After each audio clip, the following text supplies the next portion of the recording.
Welcome back, everybody, to the next episode of the My Generation podcast. Today, I am joined by Sammy, and we're going to be talking about music of the year of 2019. Yeah, man. And Sammy, well, welcome to the podcast. Yeah, thanks for having me, dude. Thank you. So, music, you wanted to...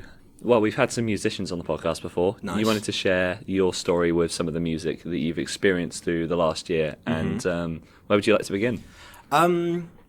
I don't know, I think it's been a great year for music. I would like to start with a festival I went to this summer called End of the Road, which is in Wiltshire, Dorset-ish area. It's kind of a left field indie alternative festival, and I found so much brilliant new music there.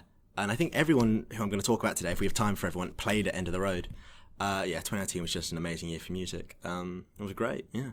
So this festival, what was the first artist that you saw there at the festival? The first artist we saw, it was the Thursday night we got there, and it was a band called Flamingods, who I'd never heard of before, and they were just like this strange kind of Middle Eastern-y, psychedelic-y kind of stuff with a guy just kind of swinging his hips. They were all right, and then Spiritualized with a headline. They were okay. They were pretty decent. That was Thursday night. Thursday was pretty good, yeah.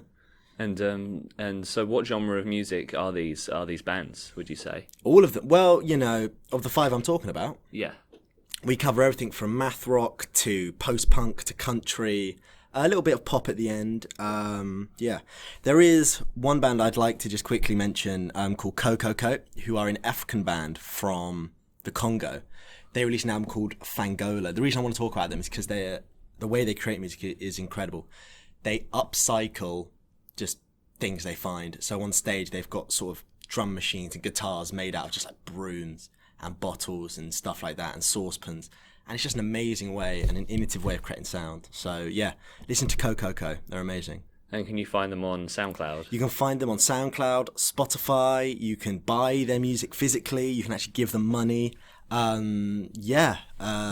don't know what record label they're on, but they are on Spotify, Apple Music, all that stuff.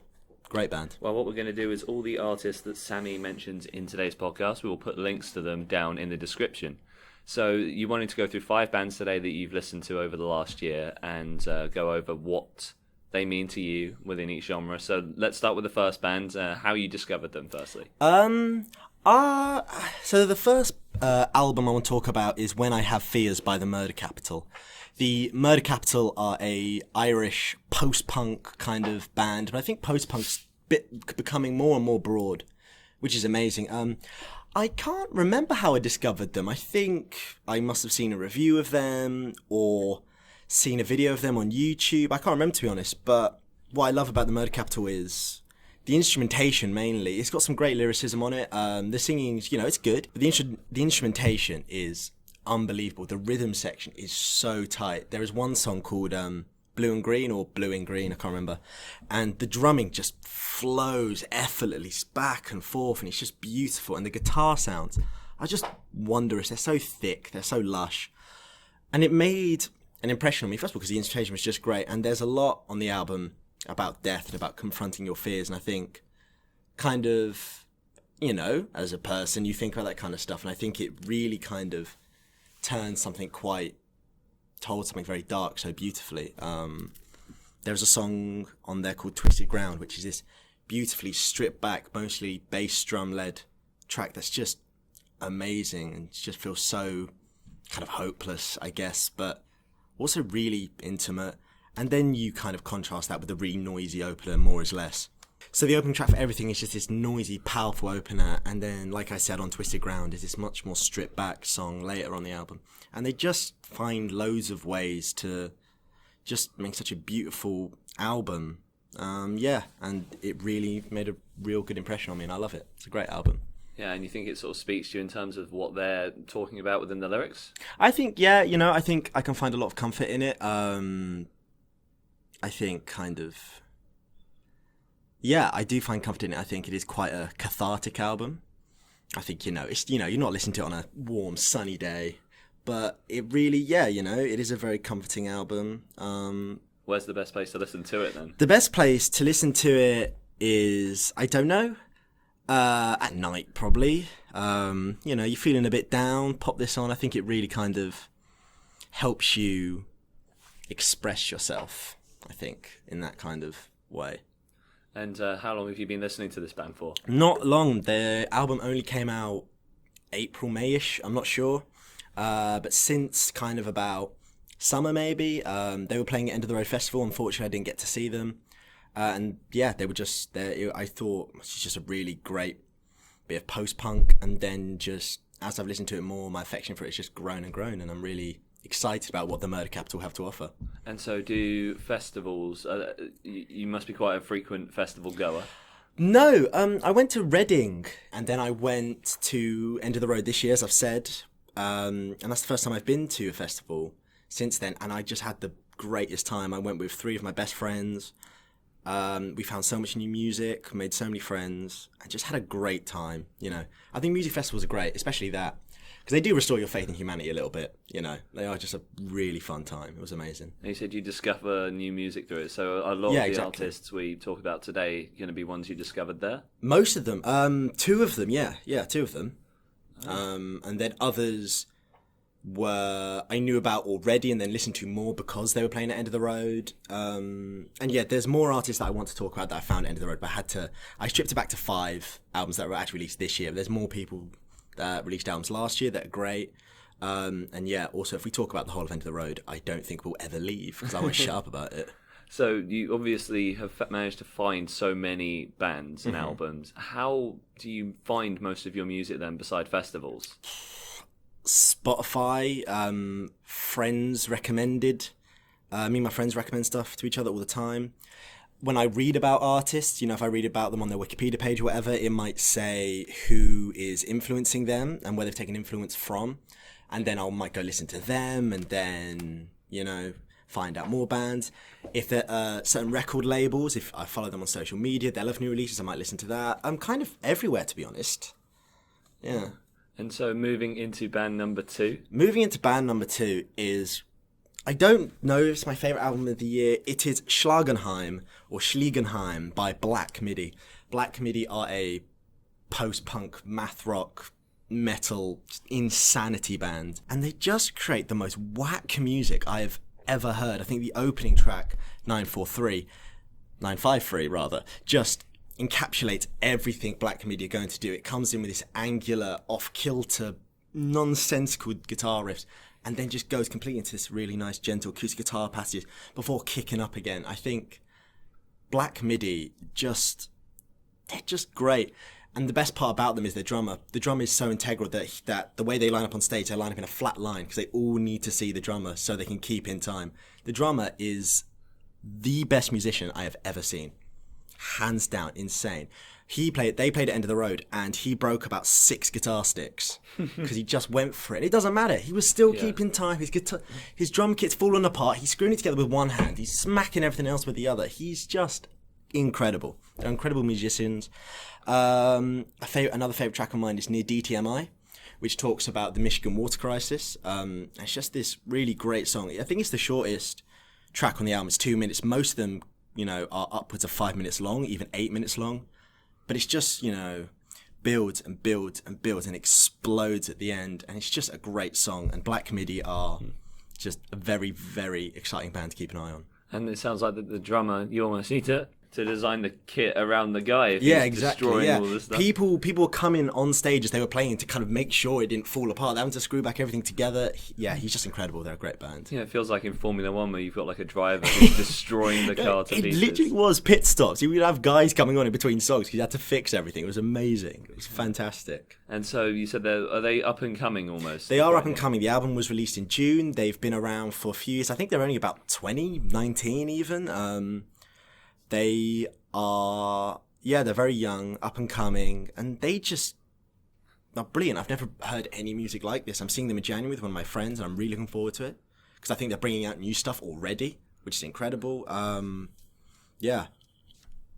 And whereabouts are they based? They are from, I think they're mostly from London. They're from the Brit School. I'm not sure where the lead singer's from. He's got quite a strange accent. He might be South African. I'm not sure. But I imagine they all live in London because they go to Brit School. Yeah. But I'm not sure. And what sort of genre would you use to describe their music? As sort of metal? If you can even define it. kind of math noise rock, I guess, with kind of funky Talking Heads influence in there. And then, influences of metal. And then, they've even got a country song. There's a bonus track on the YouTube album they released, which is just this great country song, which then just goes insane at the end. It's like this just noise rock banger.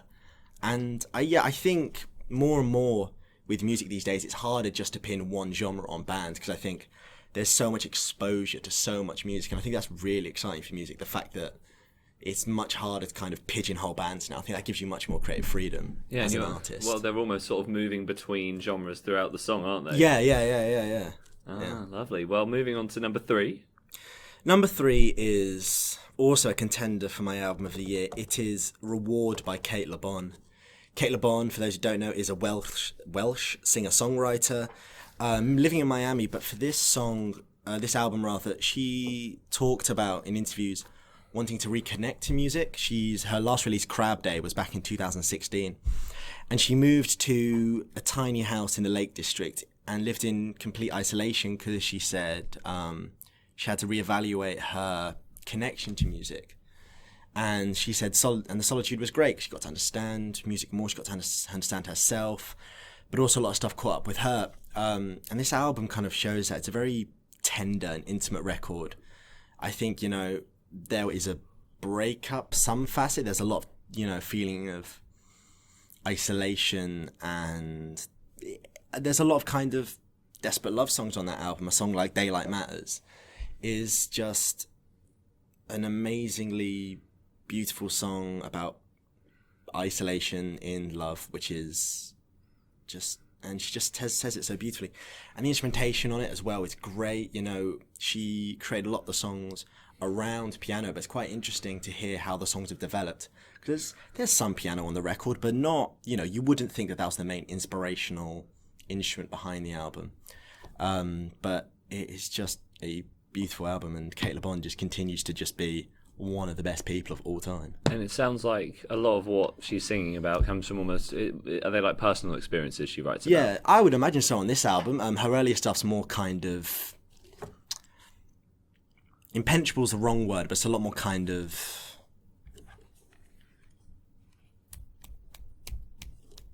poetic, I guess, and a lot more kind of indecipherable. And I think this album's a lot more direct. It's not that, it's not incredibly direct. I think there's a lot of great kind of lyricism that really makes you think. And it's just a great album. It's a really lovely autumnal album. Sounds like quite a soft album as well, like quite calm. Yeah. There are a couple of jammy, krautrocky kind of moments at the end, but it's pretty calm. It's a very nice record. Just kind of sit down, just have a nice time. It's beautiful.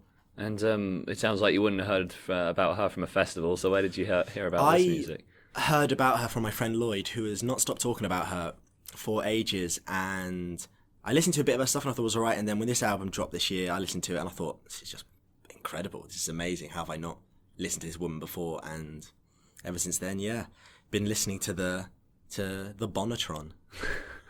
It's a new nickname I just invented for her. Yeah.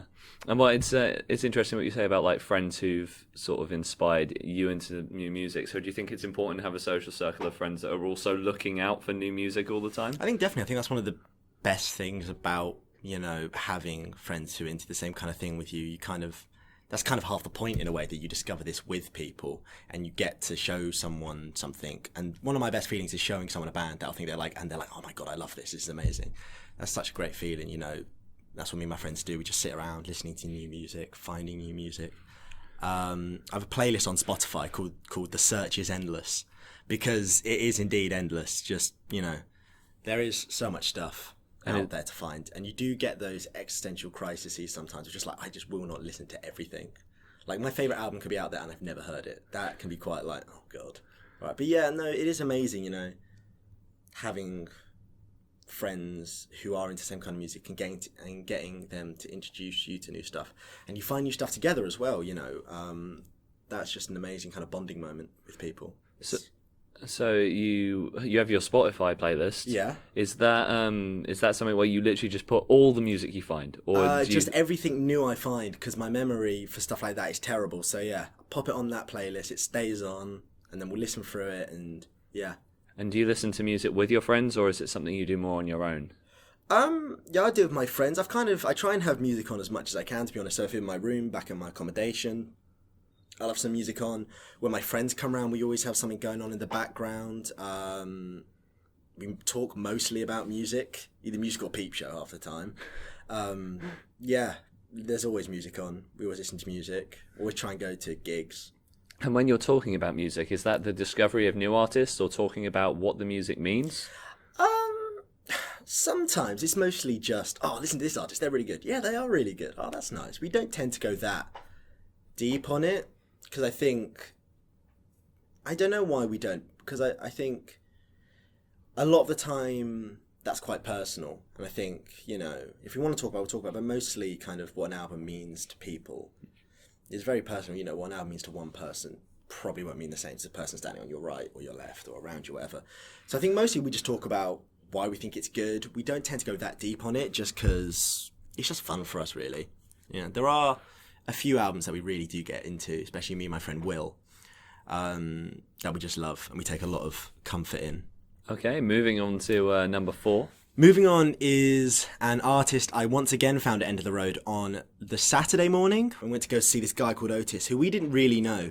And they are a country band. Their album is called Curve of the Earth. Released March this year, I believe.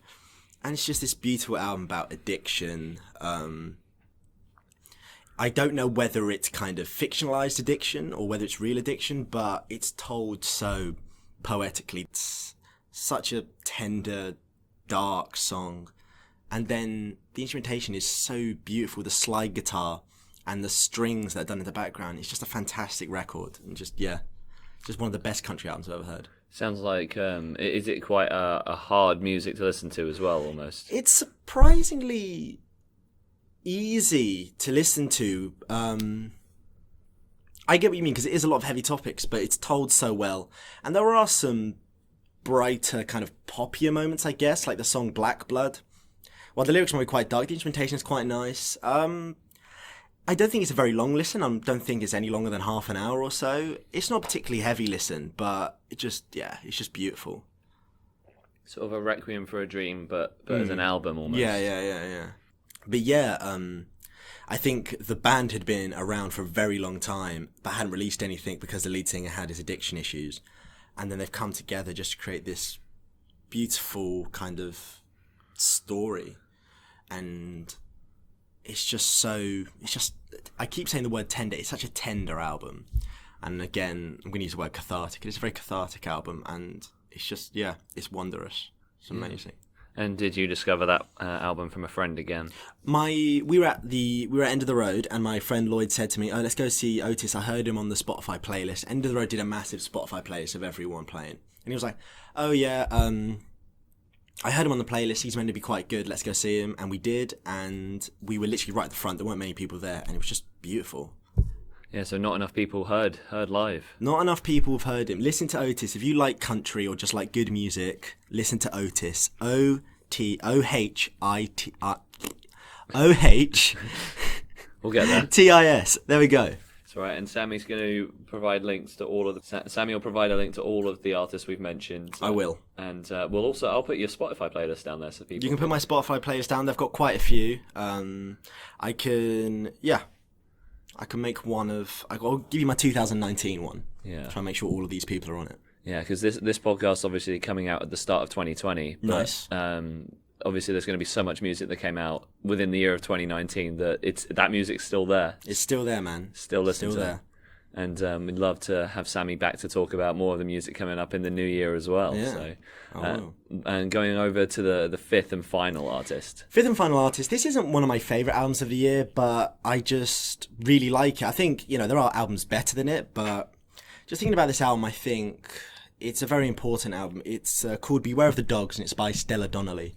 Stella Donnelly is a Australian singer-songwriter, And she makes very nice indie pop, but her lyrics aren't kind of breezy, fun pop songs. She tackles a lot of issues. She talks about a lot about misogyny in general. Songs like Tricks and Old Man. And the album cover's great. It's her and someone's grabbing her face and trying to shove a bar of soap in her mouth, trying to, wash her mouth out.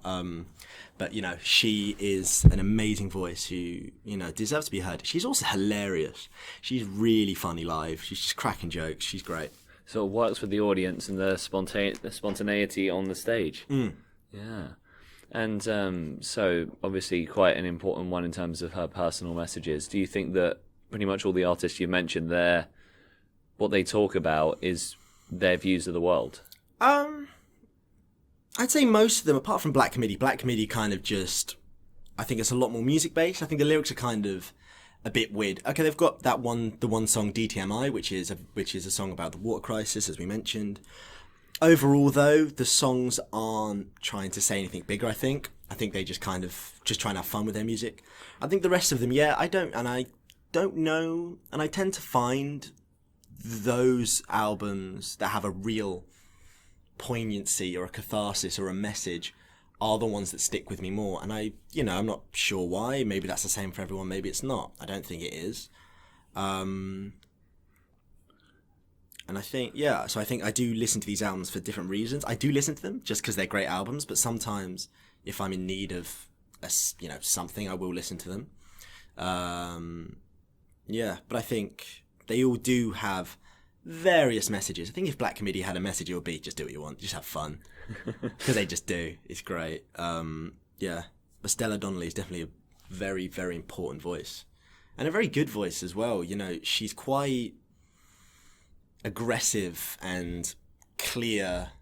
She's quite feminine, but in the way she writes isn't particularly feminine. It's very funny, but very fierce and angry as well. And I think that's important in getting a message across. I think, she's, she's just great. Lovely. Well, that's what Sammy's had to say so far on the My Generation podcast about some of his favourite albums. We're going to be going back to Sammy in just a moment, but do you have a story to say about the subject? Maybe you as a listener, you've heard one of the bands mentioned, or you'd like to just recommend one of your favourite albums from the year of 2019. If so, you can put a comment on YouTube below, or you can contact the Facebook page at the My Generation podcast. We'll be bringing your comments to Sammy, so please do get them into us, and we'll be going over them in the next few episodes. So thank you very much for bringing those to us. Would love to hear your feedback, fellas. Lovely. And fellas for ladies, whatever that is. That's definitely making it in. I'm just going to be teasing a few more topics that we've got coming up on the podcast. So next week's episode will be featuring Enna, who you know well. Yeah, lovely Enna. She's going to be talking about the acting process. Nice. She's within the Drama Society. We've already had Alara and James on from the Drama Society. Me and Sammy met at the Drama Society. And we've been best friends ever since. Look at us go. And we're going to be talking to Enna next. So it's a Drama Society kind of special at the minute. Wall-to-wall Drama Society. Look at us go. And we're going to also be talking to Lewis Kennedy, who's a freelance filmmaker. He's going to be coming on and talking about what it's like to work on lots of different film projects, taking a project from beginning to end, promotional videos, narrative. That's his story. He's a camera operator primarily. It's going to be really interesting to talk to him. And we're going to have Joe Finnegan back on the podcast. He was on the Halloween special, but this week we're going to be this time we'll be talking about passion projects. Both Joe and I quit regular jobs within retail to start up passion projects we worked on, and we like to talk about what that was like running your own micro business for yourself. All that coming up in the next few weeks of the podcast. Listen to all of those in the next couple of weeks. But we're coming back to Sammy now. Hello, mate. We're going to be talking about local impact. So, okay. Obviously, this podcast comes from the area of Kent. And just if you were a listener of this sort of music, what would you recommend people can do within the local area to get involved more? I think that's a great question. Canterbury, where we are right now, unfortunately doesn't have any sort of music scene, any venue. I think the nearest place to go to is somewhere like Margate, Ramsgate maybe. I think for the Canterbury area, set up somehow some form of venue to bring more music down here because I know it's only a short trip up to London, but every area deserves a format to go see live music, and I don't think you should have to go down to Margate or up to London. I know they're not horrendously long journeys, but there's something great about just having a live music venue, arm's reach away. So there's almost a gap in the market within the city of Canterbury. I think so, yeah. There's a few great record shops here, but yeah, there's no real gig venue. I mean, there's the Penny Theatre, but you're not getting, mainstream artists. You're getting a lot of local artists, which is great, and a lot of bands from uni and stuff like that. It's great that they're getting attention, but I think, we need to bring the big guns down. Yeah, you want to have a place that will attract big names to the city, because Canterbury is the city of Kent. So you want something like that in the spot. So you think the way people can get involved is by starting that up. Yeah, that's how you get involved. Or make Margate, more great than it already is. Yeah. Well, Margate is actually, and Folkestone are both sort of coming up in terms of their music. They are, yeah. It's amazing. And we can only keep pushing up. The sky's the limit here. We're going to be going back to Sammy in just a moment to wrap up this week's episode of the My Generation podcast, but there are future topics that I'd still like to have people to come on and speak about. So, obviously, you know Harry Monday very well. Great guy. Yeah, we had him on the second episode of the podcast where we talked about collecting, and we'd like to bring that subject back up again. Within that episode, we talked about collecting Lego, collecting DVDs, and I'm wondering if you've got a collection. If you do, get in touch with the Facebook page at the My Generation podcast, because we would love to talk about whatever collection you've got and bring some news stories to the show about that. If you're between the ages of 18 and 30 and you live in the area of Kent, do drop us a message. I'll be posting also future questions for future topics we may need guests for on the Facebook page, so do follow us there, because that's the other way you can get your My Generation podcast content. Now, I'll be going back to Sammy in a moment, but you can follow all the links in the description below to talk about the stuff that we've just mentioned. But Sammy, one question I like to ask everyone at the end of every episode of the podcast. Mm-hmm. What do you think you've learned by talking about your 5 favourite albums of 2019 today? Oh, wow. That's an amazing question. I like doing it. I think, I'm a bit of a nostalgia chip, really. Just going back, thinking of every time I heard these artists first. It's great to think, and it's great to be able to talk about it. I think, I would love to do this again same time next year. Yeah. Well, we can definitely have Sammy back on to talk about more music in the future. Yes. Absolutely. I mean, you're not exactly short of bands to talk about. I'm not short of bands to talk about, no. I can tell that you've been sort of restraining it to just keep it to 5. Well, yeah, also, we set this up kind of last minute, so there are some other bands that I didn't get to mention or have time to do enough kind of research on, but they will be in a list that I construct for Max. Yeah. Yeah. And maybe potentially talking about in the future. Yeah. Looking forward to 2020. I think there's going to be a lot of good stuff coming out. Yeah. Well, thank you very much for joining us on the podcast. Thank you very much, dude. Yeah. Well, that concludes this week's episode of the My Generation podcast. We'll definitely be having Sammy on again in some format, talking about more music for the new year. Don't forget to go to Facebook, because we're going to be putting so much on there. Sammy's Spotify list will be below, so you've got...